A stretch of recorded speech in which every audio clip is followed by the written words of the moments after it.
और चलिए बात कर लेते हैं मौसम से जुड़ी, जहां प्रदेश में आज कहीं बारिश तो कहीं कोहरा छाए रहने की उम्मीद है। आज हल्के प्रभाव का पश्चिमी विक्षोभ राज्य में एक्टिव होने जा रहा है, जिसके बाद बीकानेर, जोधपुर संभाग के जिलों में घना कोहरा छा सकता है और आंशिक बादल भी छा सकते हैं। आज और कल कुछ स्थानों पर हल्की बारिश या बूंदाबांदी भी हो सकती है। वेस्टर्न डिस्टर्बेंस के हटने के बाद 25 दिसंबर से सर्दी तेज होने लगेगी। इससे 2 से 3 डिग्री सेल्सियस तक तापमान भी नीचे आ सकता है। दिन का अधिकतम तापमान 20 डिग्री रह सकता है और आसपास गंगानगर, हनुमानगढ़ में 24 से 25 दिसंबर को घना कोहरा छाने की संभावना है। तो आपको अपडेट दे रहे हैं मौसम से जुड़ा, जहां पर वेस्टर्न डिस्टर्बेंस के एक बार फिर से एक्टिव होने से मौसम में बदलाव देखा जा सकेगा। कहीं कहीं बारिश तो कहीं कहीं घना कोहरा छा सकता है। इसके अलावा तापमान में गिरावट दर्ज की जाएगी और 25 दिसंबर से सर्दी में तेजी महसूस की जा सकेगी।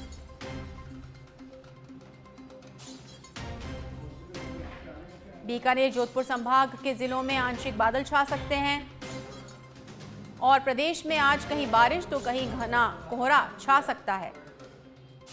और आज से हल्के प्रभाव का पश्चिमी विक्षोभ राज्य में एक्टिव हो जाएगा, जिसमें तापमान में गिरावट दर्ज की जा सकती है।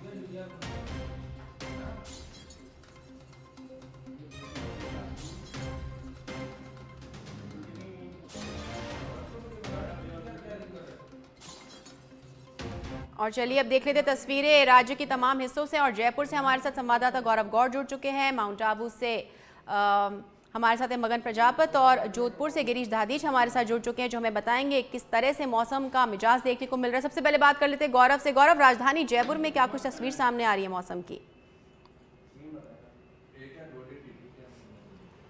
जी शालिनी, देखिए कि जो एक पश्चिमी विक्षोभ सक्रिय होने वाला है, उसकी वजह से जो पश्चिमी राजस्थान के जिले हैं वहां पर बूंदाबांदी और बारिश का दौर तो बना ही रहेगा। उसके साथ साथ अगर बात मैं जयपुर की करूं तो जयपुर में आज सुबह से ही जो है धूप खिली भी है और जो ठंड है उसमें राहत का जो है आभास लोग बाग यहाँ कर पा रहे हैं। साथ ही मैं आपको बता दूं कि जो मौसम है वो आने वाले 7 दिन शुष्क ही बना रहने वाला है, क्योंकि जो पश्चिमी विक्षोभ सक्रिय हो रहा है वो पश्चिमी विक्षोभ फिलहाल जो है थोड़ा सा लो प्रेशर की वजह से इतना असर नहीं दिखा पाएगा। लेकिन राजस्थान के जो पश्चिमी इलाके हैं, तो पश्चिमी इलाकों के अंदर चाहे मैं बात करूं जैसलमेर की, तो इन क्षेत्रों के अंदर खासी जो है बारिश हो सकती है। उसके साथ साथ आगे आने वाले 7 दिन शुष्क बने रहेंगे। शालिनी, बिल्कुल गौरव, दोबारा आपके पास आते हैं और बात करते हैं। आइए रुक कर लेते हैं जोधपुर, जहां से गिरीश हमारे साथ बने हुए हैं।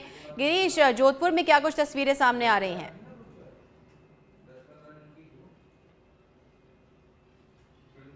देखिए शालिनी, मारवाड़ की बात करें तो मारवाड़ में सर्द हवाओं का जो दौर है वो शुरू हो चुका है। या आप कह सकते हैं कि जो पश्चिमी विक्षोभ का जो असर है वो धीरे धीरे जोधपुर में दिखाई देने लगा है। हालांकि सूरज कभी बादलों की ओट में रहता है तो कभी धूप निकल रही है। ये कह सकते हैं कि जोधपुर की जो गुलाबी जो ठंड है वो अब तीखी हवाओं में बदलने जा रही है। आप देख सकते हैं कि मैं आपको नजारा दिखाऊंगा। मैं जहां पर खड़ा हूं,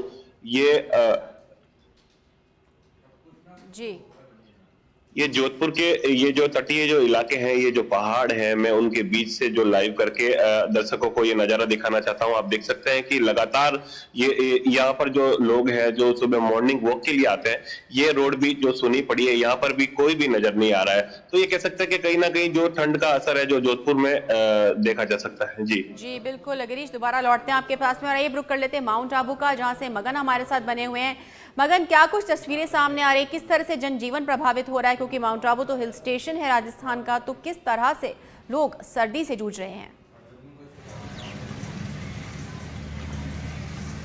जी बिल्कुल, आपको बता दूं कि जिस तरह से पश्चिमी विक्षोभ को लेकर या मौसम विभाग ने अलर्ट जारी किया है, इसका सीधा असर यहाँ कहीं ना कहीं माउंट आबू और पूरे जिले में देखने को मिल रहा हुआ है। क्योंकि यहाँ तमाम इलाकों में अगर यहाँ देखा जाए तो यहाँ पर आसमान में काले जो घने बादलों का है वो आवाजाही शुरू हो चुकी है। तो कहीं ना कहीं जो मौसम विभाग की जो चेतावनी थी यहाँ पर सीधा असर दिखता हुआ नजर आ रहा है। मैं सहयोगी में कैमरा में चाहूँगा कि जो बादलों की ओर है वो नजर दिखाना चाहूँगा कि ऊपर देखिए पूरा आसमान में काले बादल नजर आ रहे हैं। तो कहीं ना कहीं इसका असर यहाँ पर जरूर नजर आ रहा है। मौसम विभाग ने जो आगामी दिनों में बारिश और यहाँ पर जो बारिश की संभावना जताई है, इसका असर यहाँ देखने को मिल रहा है। लेकिन कड़ाके की सर्दी से लोग शालिनी यहाँ पर जरूर प्रभावित नजर आ रहे हैं। तो इसका असर भी यहाँ पर सीधा नजर में देखो, आप यहाँ ठंड को लेकर लोग मजदूरी के लिए निकले हुए, यहाँ पर तमाम लोग अलाव के बीच यहाँ तापते हुए नजर आ रहे हैं। मैं उनसे बात करने की भी कोशिश करूँगा। कैसी ठंडी है सर? यहाँ में बहुत ठंडी है।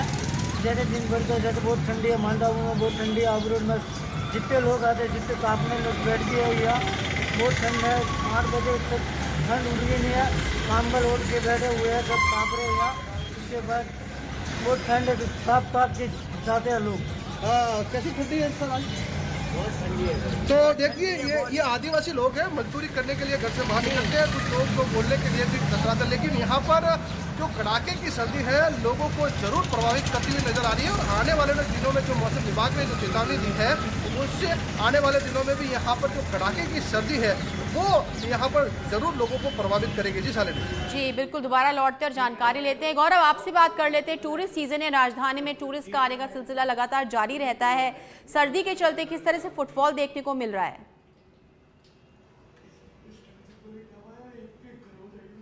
देखिए, पर्यटक स्थलों पर जो फुटफॉल है वो बहुत ही व्यापक है और इस बार जो टूरिस्ट पहुंचे हैं उनकी संख्या काफी अच्छी जो नंबर्स हैं वो देखने को मिल रहे हैं। चूंकि जितने भी यहाँ पर पर्यटक स्थल है, आप देखेंगे कि लोकलों के साथ साथ ही जो पूरे देश भर प्रदेश भर के लोग हैं वो भी यहाँ पहुंचते रहते हैं और उसके साथ साथ ही यहाँ पर जो लोकल व्यापार है वो तो बढ़ा ही बढ़ा है और उसके साथ साथ जो टूरिस्ट के आने से जयपुर की जो छवि है वो भी बेहतर बनती नजर आ रही है। लेकिन उसके साथ साथ ही जो भीड़ या टूरिस्ट की पहुंच रही है उससे कई कई जगह जाम भी देखने को मिल सकता है शालिनी। और उसके साथ साथ ही जो आने वाले 5-7 दिन है वो भी टूरिज्म का जो पीक सीजन है वो देखने को मिलेगा जयपुर में शालिनी। गौरव, और हम ये जानते हैं कि जो मौसम है हालांकि बहुत खूबसूरत है और काफी पर्यटक यहाँ आते हैं, लेकिन मौसमी बीमारियों का खतरा बना रहता है और एक बार फिर से एक और वेरिएंट जो है वो भी, उसकी भी खबरें सामने आ रही है। ऐसे में क्या कुछ सावधानी बरती जा रही लोगों के द्वारा?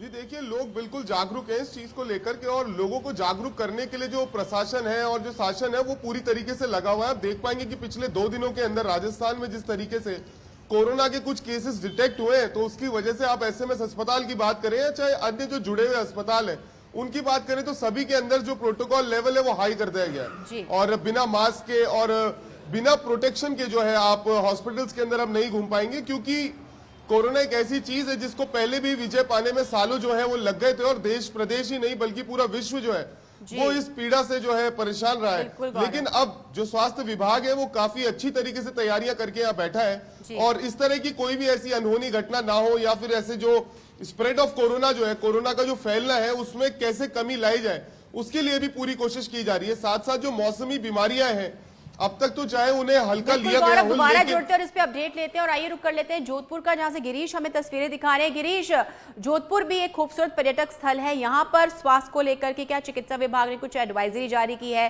कि यहाँ पे जो टूरिस्ट आ रहे हैं वो मास्क का उपयोग कर रहे हैं, किस तरह से अपने आप को बचाने की कोशिश की जा रही है?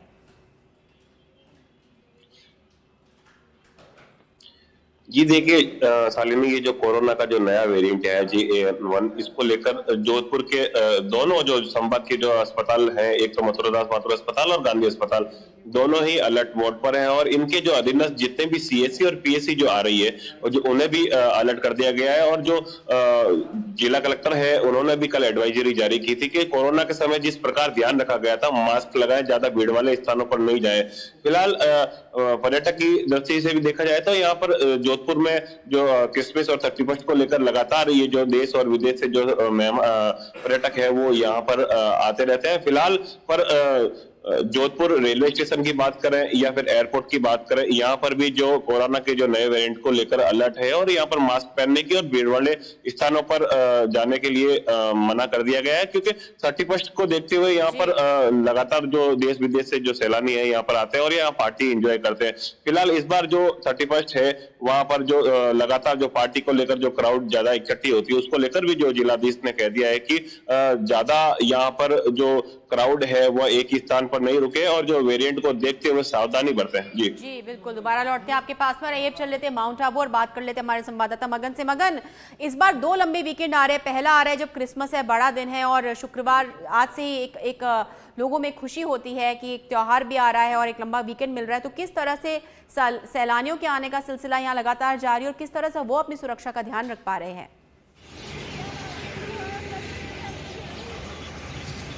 जी सलोनी, बिल्कुल सही कहा कि जिस तरह से यहाँ पर क्रिसमस का जो त्यौहार है उसके बाद यहाँ पर जो प्रशासन भी है, प्रशासन भी अलर्ट है और माउंट आबू में जिस तरह से गुलाबी सर्दी का असर दिख रहा है तो यहाँ पर पर्यटकों की भी संख्या में जरूर इजाफा होता हुआ नजर आ रहा है। और लगातार यहाँ पर अगर पर्यटकों की बात की जाए तो इजाफा देखने को मिल रहा है।